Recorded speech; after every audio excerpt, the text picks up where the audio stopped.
আসসালামু আলাইকুম। মিতা মুস্তাফা স্বাগত জানাচ্ছি এনটিভির রাতের খবরে। ক্রাউন সিমেন্ট শিরোনাম দেখছিলেন, এবার পুরো খবর। যুদ্ধে প্রবেশ করলে যুক্তরাষ্ট্রের ভয়াবহ ক্ষতি হবে বলে কড়া হুঁশিয়ারি দিয়েছেন ইরানের সর্বোচ্চ নেতা আয়াতুল্লাহ খামেনি। জাতির উদ্দেশ্যে দেয়া ভাষণে মার্কিন প্রেসিডেন্ট ডোনাল্ড ট্রাম্পের আত্মসমর্পণের প্রস্তাব প্রত্যাখ্যান করেছেন তিনি। এদিকে একে অপরের বিরুদ্ধে হামলা অব্যাহত রেখেছে ইরান এবং ইসরায়েল। এতে এখন পর্যন্ত ২৪ জনের বেশি ইসরায়েলি এবং ২ শতাধিক ইরানি নিহত হয়েছেন।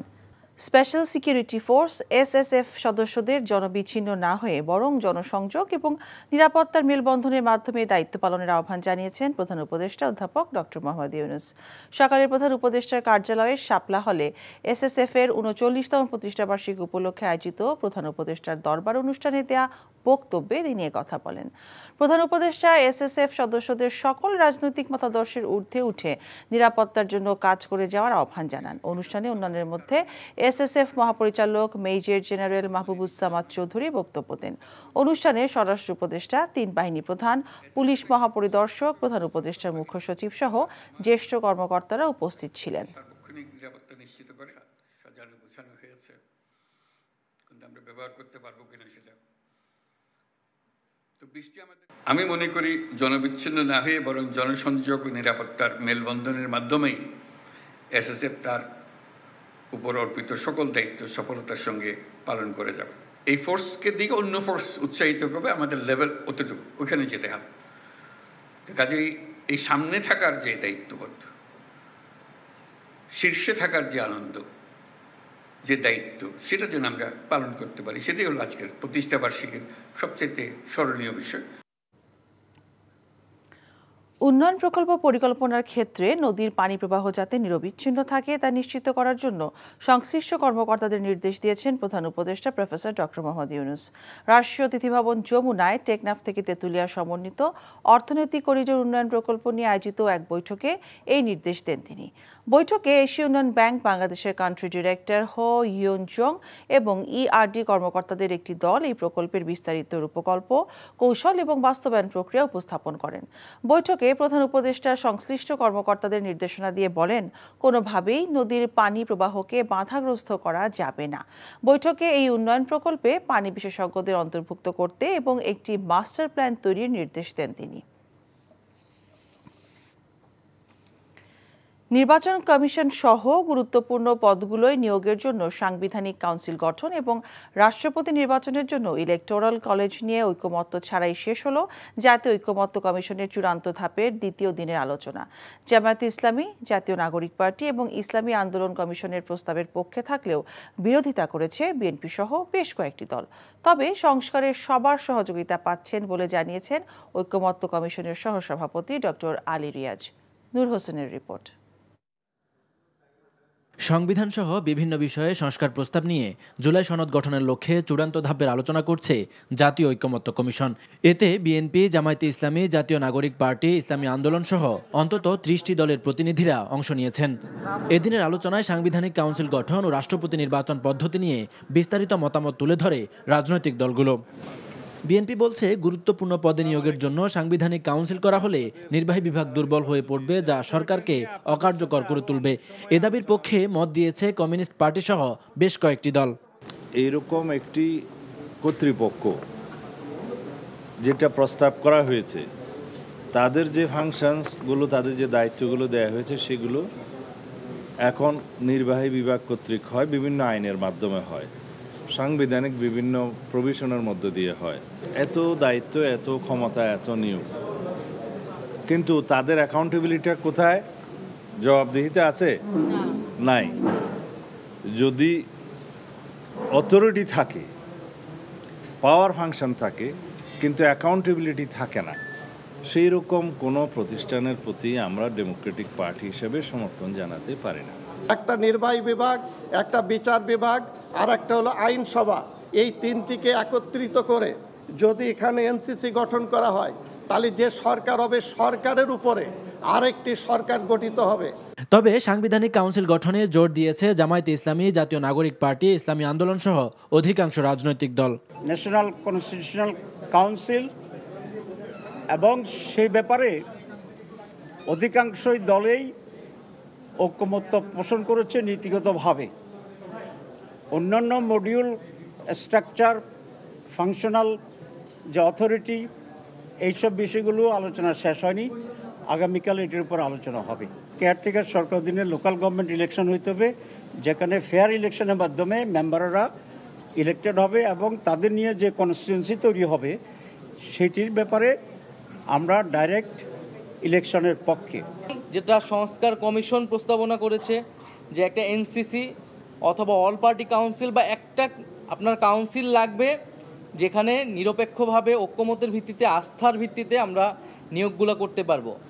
আর না হলে আমাদের আরেকটি অপশন, যেটি আগের আমলে শেখ হাসিনার আমলে বিগত ফ্যাসিস্ট আমলে যেইভাবে নিয়োগ হতো, যেই আইনে নিয়োগ হতো সেইভাবেই নিয়োগ হবে। আমরা কি বিদ্যমান সিস্টেমটা রেখে দিব নাকি আমরা পরিবর্তন চাবো? তো এই বিষয়ে আসলে ঐক্যমত আসা যায়নি। এদিন সুনির্দিষ্ট কোনো সিদ্ধান্ত না হলেও আলোচনায় সবার সহযোগিতা রয়েছে বলে জানিয়েছেন কমিশনের সহসভাপতি ডক্টর আলী রিয়াজ। আজকের সবচেয়ে বড় অর্জন সেটা হচ্ছে যে আমরা বিভিন্ন বিষয়ে রাজনৈতিক দলগুলোর অবস্থানগুলো জেনেছি। রাষ্ট্রপতির যেই নির্বাচন পদ্ধতি সেটা নিয়ে যেহেতু এটা শেষ হয়নি, আর অন্য যে বিষয়গুলো বিশেষ করে এনসিসির প্রসঙ্গটি এবং গতকালের কিছু অমীমাংসিত বিষয়, এগুলো আগামী সপ্তাহে আলোচনা হবে। আমরা আগামীকালের পরে শুক্র এবং শনিবার কোনো বৈঠক হবে না, সকলের সিদ্ধান্ত নিয়েছেন রোববার আবার বৈঠক হবে। রাষ্ট্রপতির ক্ষমতা বাড়ানো সহ বেশ কিছু বিষয়ে বৃহস্পতিবার আবারও আলোচনা হবে। নূর হোসেন, এনটিভি নিউজ, ঢাকা। একটি দলের প্রধানের সাথে প্রধান উপদেষ্টার বৈঠকের পর যৌথ বিবৃতি প্রদানের কারণে প্রধান উপদেষ্টার নিরপেক্ষতা ক্ষুণ্ণ হয়েছে। আর এর প্রতিবাদ হিসেবেই মঙ্গলবার জাতীয় ঐকমত্য কমিশনের বৈঠকে জামায়াত ইসলামী যোগ দেয়নি বলে জানিয়েছেন দলটির নায়েবে আমির সৈয়দ আব্দুল্লাহ মোহাম্মদ তাহের। উনি একটি দলের প্রতিনিধির সাথে জয়েন্ট স্টেটমেন্ট করেছেন। এটা পৃথিবীর ইতিহাসে রিপিট হয়েছে, আসছে কিনা আগে এক্সাম্পল আমাদের জানা নেই। এতে অন্যান্য বাকি সকল দলেই কিছুটা বিব্রত হয়েছে। আমরাও সেরকম এটা ফিল করি। মাননীয় প্রধান উপদেষ্টা তার নিরপেক্ষতা হারিয়েছে, সে কারণে প্রতিবাদ হিসাবে আমরা গতকাল আসিনি। স্বাস্থ্য পরীক্ষার জন্য বিএনপি চেয়ারপারসন এবং সাবেক প্রধানমন্ত্রী বেগম খালেদা জিয়াকে এভারকেয়ার হাসপাতালে নেওয়া হয়েছে। সন্ধ্যায় বেগম জিয়ার গুলশানের বাসভবন ফিরোজা থেকে রওনা হয়ে 8:45টার দিকে এভারকেয়ার হাসপাতালে পৌঁছান তিনি। লন্ডনে চিকিৎসা শেষে দেশে ফেরার পরই প্রথম বেগম জিয়াকে হাসপাতালে নেওয়া হয়েছে। চিকিৎসকরা জানিয়েছেন বেগম জিয়ার স্বাস্থ্যের প্যারামিটারগুলো যথাযথ আছে কিনা তা পরীক্ষা করার জন্য তাকে হাসপাতালে নেওয়া হয়েছে। তবে তার শারীরিক অবস্থা স্থিতিশীল রয়েছে বলেই জানিয়েছেন চিকিৎসকরা।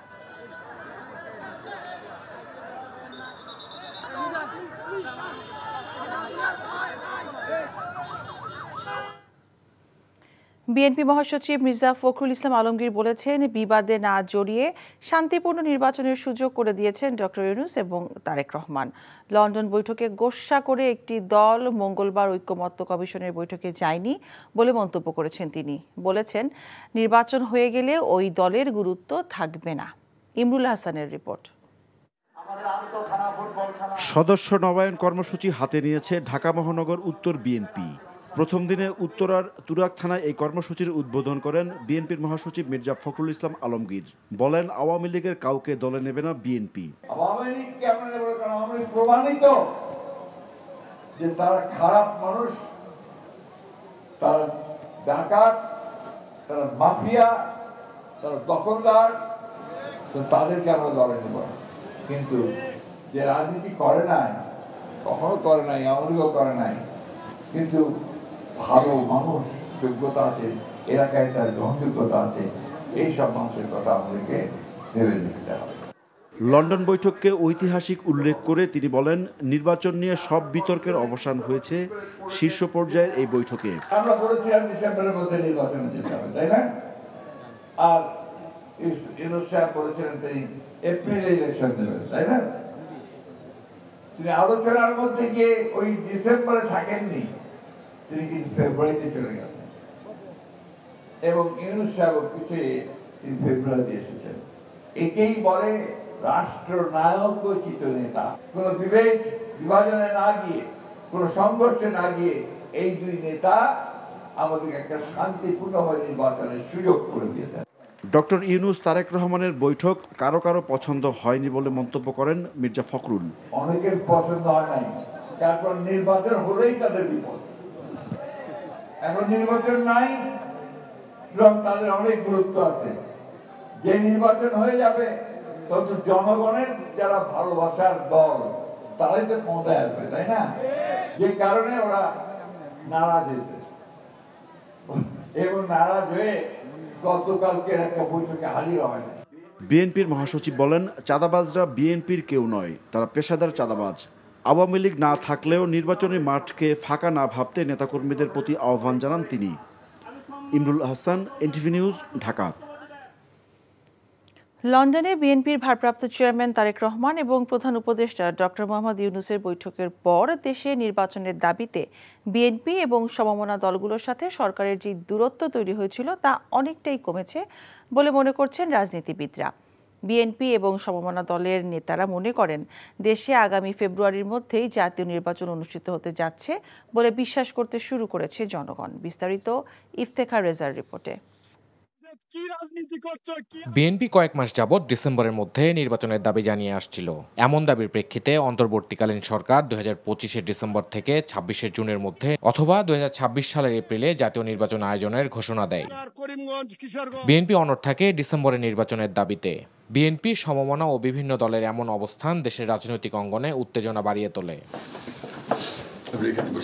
তবে সবশেষ বিএনপির ভারপ্রাপ্ত চেয়ারম্যান তারেক রহমানের সাথে প্রধান উপদেষ্টা ডক্টর মোহাম্মদ ইউনূসের বৈঠক দেশের রাজনৈতিক অঙ্গন কিছুটা শান্ত করে। প্রধান উপদেষ্টা ও বিএনপির ভারপ্রাপ্ত চেয়ারম্যান তারেক রহমানের বৈঠককে ইতিবাচক হিসেবে দেখছেন রাজনীতিবিদরা। বলছেন, নির্বাচন নিয়ে সব শঙ্কা এখনো কাটেনি। লন্ডনে যে বৈঠকটি হয়েছে এটা অত্যন্ত ইতিবাচক। এদেশের জনগণ এই বৈঠককে স্বাগত জানিয়েছে। যৌথ প্রেস ব্রিফিংয়ে যা জানানো হয়েছে যে নির্বাচন সম্বন্ধে একটা সম্ভাব্য তারিখ এবং অন্যান্য বিষয়ে, এতে করে বাংলাদেশের জনগণ আশান্বিত হয়েছে। নির্বাচনের পরে দেশ কোন দিকে যাবে, কিভাবে পরিচালিত হবে, আমার প্রত্যাশা যে এ ব্যাপারেও আলাপ আলোচনা হয়েছে। সংখ্যা বলছি, আমি চ্যালেঞ্জ বলছি, আপনি সংখ্যা হিসেবে যদি মনে করলেন সেগুলো আছে এবং সব যে নিষ্পত্তি হয়ে গেছে তা না। গণতন্ত্র মানেই ভিন্ন মত আছে, তারপরে মতান্তর আছে, পরস্পরের মধ্যে বিশ্বাস ও বিশ্বাসের দোলাচল থাকবে, কিন্তু একটা ফান্ডামেন্টাল বিষয় একটা আমরা একমত হয়েছি, আমরা বুঝেছি নির্বাচন না করলে ফ্যাসিবাদ বদলে গণতন্ত্র আসবে না। পরবর্তী সরকার সংস্কার, আওয়ামী লীগের বিচারে সহযোগিতা এবং বর্তমান সরকারের অসমাপ্ত কাজ এগিয়ে নেবে বলে মনে করেন এই নেতারা। সংস্কারও চলবে, নির্বাচনের প্রস্তুতিও চলবে। সংস্কার একটা দিন তারিখ দিয়ে শেষ করা যাবে না। ঠিক একইভাবে মামলা মোকদ্দমার বিষয়ে অনেকের চেয়ে বেশি প্রত্যাশা করি যে এই মামলা মোকদ্দমার বিচার হোক, কেননা বিএনপি সবচেয়ে বেশি নির্যাতিত। আমাদের ভারপ্রাপ্ত চেয়ারম্যান মিথ্যা মামলায় জেলে ছিল। ভবিষ্যতে যারা ক্ষমতা আসবে তারা করবে, এখন যদি না করে তো না করলে তো করবে না। ডেমোক্রেসি ইজ দ্যাট ডিসকোর্স, এই ডিসকোর্সটা চালু হতে পারবে। এই অর্থে আমি মনে করি হয়তো ধরে এটা করতে 50 বছর লেগে যাবে, বা বেশি লাগলো বা কম লাগলো, কিন্তু এইটা যাত্রাটা যদি থাকে, বলটা যদি গড়াতে থাকে, তাহলে এটা হবে। তারা আরও বলেন, দেশের সার্বিক পরিস্থিতি ইতিবাচক অবস্থানে নিয়ে যাওয়ার জন্য ও জবাবদিহিতামূলক সরকার প্রতিষ্ঠায় সংসদীয় নির্বাচন অতি জরুরি। Iftekhar Reza, NTV news, Dhaka. ক্ষমতাচ্যুত প্রধানমন্ত্রী শেখ হাসিনা এবং তার পরিবারের সদস্যদের বিরুদ্ধে রূপপুর পারমাণবিক বিদ্যুৎ প্রকল্পে ৪৯,০০০ কোটি টাকা লুটপাটের খোঁজে গণপূর্ত বিভাগে চিঠি দিয়েছে দুদক। এর মধ্যে হাসিনা, জয় শুধু এই দুইজনই $৩০০ মিলিয়ন পাচার করেছে বলে অভিযোগে বলা হয়েছে। এদিকে উন্নয়ন প্রকল্পের নামে দুর্নীতির অভিযোগে বেগম রোকেয়া বিশ্ববিদ্যালয়ের সাবেক ভিসি নাজমুল হাসান কলিমুল্লাহ সহ ৫ জনের বিরুদ্ধে মামলা করেছে দুদক। তামজিদ সুমনের রিপোর্ট। গণ অভ্যুত্থানের পর থেকে শেখ হাসিনা পরিবারের বিরুদ্ধে মেগা প্রকল্পের নামে অর্থ লুটপাটের বিস্তর ফিরিস্তি জমা পড়েছে দুদকে। গেল বছরের ডিসেম্বরে ৯ মেগা প্রকল্প থেকে প্রায় ৮০,০০০ কোটি টাকা দুর্নীতির অভিযোগে অনুসন্ধানে নামে সংস্থাটি, যার মধ্যে অন্যতম রূপপুর পারমাণবিক বিদ্যুৎ কেন্দ্র। অভিযোগে বলা হয়েছে শেখ হাসিনা, শেখ রেহানা, টিউলিপ ও জয়সহ সংশ্লিষ্টদের বিরুদ্ধে রূপপুর পারমাণবিক কেন্দ্র নির্মাণের নামে ৪৯,০০০ কোটি টাকা লোপাট এবং শেখ হাসিনা ও জয়ের বিরুদ্ধে $৩০০ মিলিয়ন পাচারের অভিযোগ করা হয়েছে। এই অভিযোগ অনুসন্ধানে রূপপুরের সাইট প্রকল্প গ্রিন সিটি আবাসন পল্লীর ২৬০০ কোটি টাকার প্রকল্পের সকল নথিপত্র চেয়ে গণপূর্ত বিভাগে চিঠি দিয়েছে দুদক। এটা অনুসন্ধান দলে তারা যে রেকর্ডপত্র সংগ্রহ করবেন, সংশ্লিষ্ট ব্যক্তিদেরকে জিজ্ঞাসাবাদ করবেন। এদিকে রংপুর বেগম রোকেয়া বিশ্ববিদ্যালয়ের উন্নয়ন প্রকল্পের নামে ৪ কোটি টাকা আত্মসাতের অভিযোগে সাবেক ২ ভিসি নাজমুল আহসান কলিমুল্লাহ, AKM নুরুন নবী সহ ৫ জনের বিরুদ্ধে মামলা করেছে সংস্থাটি। বেগম রোকেয়া বিশ্ববিদ্যালয়ের সাবেক উপাচার্য জনাব AKM নুরুন নবী, জনাব নাজমুল আহসান কলিমুল্লাহ সাবেক উপাচার্য, জনাব মোহাম্মদ জাহাঙ্গীর আলম সাবেক নির্বাহী প্রকৌশলী সহ ৫ জন কর্মকর্তার বিরুদ্ধে দুর্নীতি দমন কমিশন আইন, দুর্নীতি প্রতিরোধ আইন ১৯৪৭ এবং দণ্ডবিধি সংশ্লিষ্ট ধারায় একটি মামলা রুজুর সিদ্ধান্ত গৃহীত হয়েছে। দুদক মহাপরিচালক জানান, বিশ্ববিদ্যালয়ের উন্নয়ন প্রকল্প জুড়েই নকশা পরিবর্তন, চুক্তিতে মন্ত্রণালয়ের অনুমোদন উপেক্ষা সহ নানা অনিয়মের প্রমাণ মিলেছে। Tamjid Suman, NTV news, Dhaka. বিগত ফ্যাসিস্ট আমলে সিন্ডিকেট করে প্রতিষ্ঠানগুলো ধ্বংস করে দেওয়া হয়েছে, ফলে ভোক্তার অধিকার খর্ব হয়েছে বলে অভিযোগ করেছেন বাণিজ্য উপদেষ্টা শেখ বশিরউদ্দিন। বিকেলে রাজধানীর কারওয়ান বাজারে টিসিবি ভবনে ভোক্তা অধিকার শক্তিশালীকরণ শীর্ষক আলোচনায় তিনি এই অভিযোগ করেন। এ সময় সিন্ডিকেটের বিরুদ্ধে সোচ্চার হওয়ার আহ্বান জানিয়ে বাণিজ্য উপদেষ্টা বলেন, অন্যায়ভাবে প্রতিষ্ঠানকে দুর্বল করার সংস্কৃতি থেকে বের হয়ে আসতে হবে। প্রতিষ্ঠানগুলো যদি শক্তিশালী হয় তাহলে দুর্বৃত্তরা পিছিয়ে যেতে বাধ্য হবে বলেও মন্তব্য করেন তিনি। এছাড়া ভোক্তার অধিকার নিশ্চিত করতে প্রয়োজনে বাণিজ্য নীতি পরিবর্তনের কথাও জানান উপদেষ্টা।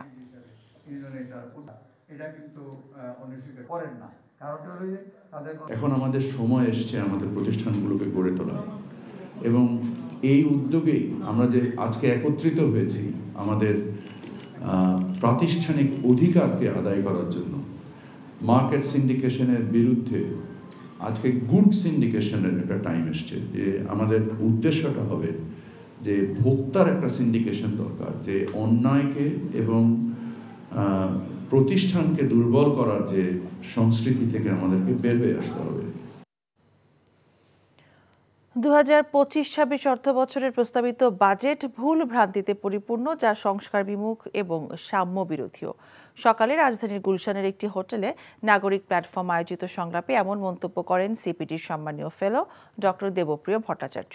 এ সময় বিএনপি, জামায়াতে ইসলামী এবং এনসিপির প্রতিনিধিরা অন্তর্বর্তী সরকারের প্রস্তাবিত বাজেট অন্তর্ভুক্তিমূলক হয়নি মন্তব্য করে বলেন, এই বাজেট জুলাই-আগস্ট গণঅভ্যুত্থানের আকাঙ্ক্ষা পূরণেও ব্যর্থ হয়েছে। সেলিম মালিকের রিপোর্ট। আমরা ব্যর্থ হয়েছি, আমরা নাগরিক সমাজ। কেমন হলো আগামী অর্থ বছরের প্রস্তাবিত বাজেট? এতে সমাজের পিছিয়ে পড়া মানুষকে কি গুরুত্ব দেওয়া হয়েছে? এসব জানতেই নাগরিক প্ল্যাটফর্মের এই সংলাপ।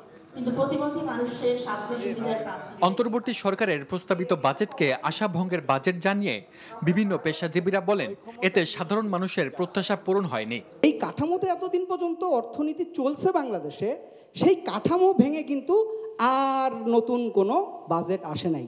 ফলে এইবারের বাজেটটা আমাদের মতো প্রান্তিক জনগোষ্ঠীর জন্য আশাভঙ্গের একটা বাজেট হিসেবে উপস্থিত হয়েছে।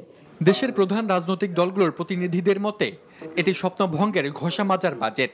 অর্থনৈতিক রূপান্তরের কোনো উদ্যোগ এই বাজেটের মধ্যে আমরা দেখতে পাইনি। সেই সাথে এখানে এই ছাত্র জনতার অভ্যুত্থানের যে আকাঙ্ক্ষাগুলো ছিল, যেই চাওয়াগুলো ছিল, সেই চাওয়াগুলোর প্রতিফলন আমরা দেখতে পাইনি। যে এই বাজেটটা যখন দেওয়া হয়েছে, কোনো এক্সপার্ট বা যারা প্রফেশনালস রয়েছেন, বিভিন্ন যারা স্টেক হোল্ডার রয়েছেন, পলিটিক্যাল পার্টি, এমনকি ইন্টারিম গভর্নমেন্টের ফর্ম করার নিজের কমিশনের সাথেও তেমন কোনো ডায়ালগ বা কনসালটেশন আমাদের জানা মতো হয়নি। জাকাতকে আমাদের আয়ের উৎস হিসাবে গ্রহণ করা যায় কিনা এই প্রস্তাবটা দেওয়ার প্রস্তাব আমি করছি। বাজেটের প্রক্রিয়া, কাঠামো এবং স্বচ্ছতা ও জবাবদিহিতার ঘাটতি রয়ে গেছে বলে মনে করেন ডক্টর দেবপ্রিয় ভট্টাচার্য। এই বাজেটের প্রথম সমস্যা হলো ভুলও আছে, ভ্রান্তিও আছে। এই বাজেট সংস্কার বিমুখ বাজেট হয়েছে। এই বাজেটের ভিতর দিয়ে আয় এবং ভোগ এবং সম্পদের ক্ষেত্রে যেই ধরনের আমার সাম্যের সাধারণ ধারণা আমি আনতে চেয়েছিলাম, সেই নৈতিকতার ভিত্তিতে সাধারণ ধারণাও আসে নাই। পরবর্তী নির্বাচিত সরকারের বাজেট যেন দেশের সকল নাগরিকের সমান অধিকার নিশ্চিত হয়, সেজন্য সরকারের উপর চাপ অব্যাহত রাখার তাগিদ দেন ডক্টর দেবপ্রিয়। আমরা যেন এই চাপটা আমাদের আগামী দিনের নেতৃবৃন্দর প্রতি অব্যাহত রাখি। সেলিম মালিক, এনটিভি নিউজ, ঢাকা। এই ছিল রাতের খবরে। এই খবরের ভিডিও সহ আপডেট জানতে ভিজিট করুন এনটিভি অনলাইন www.ntvbd.com। এছাড়াও এনটিভি জনপ্রিয় সব অনুষ্ঠান ও খবরের আপডেট জানতে ভিজিট করুন আমাদের ইউটিউব ও ভেরিফাইড ফেসবুক পেজ। রাত 1টায় মধ্যরাতের খবর দেখার আমন্ত্রণ রইল। সবাইকে ধন্যবাদ।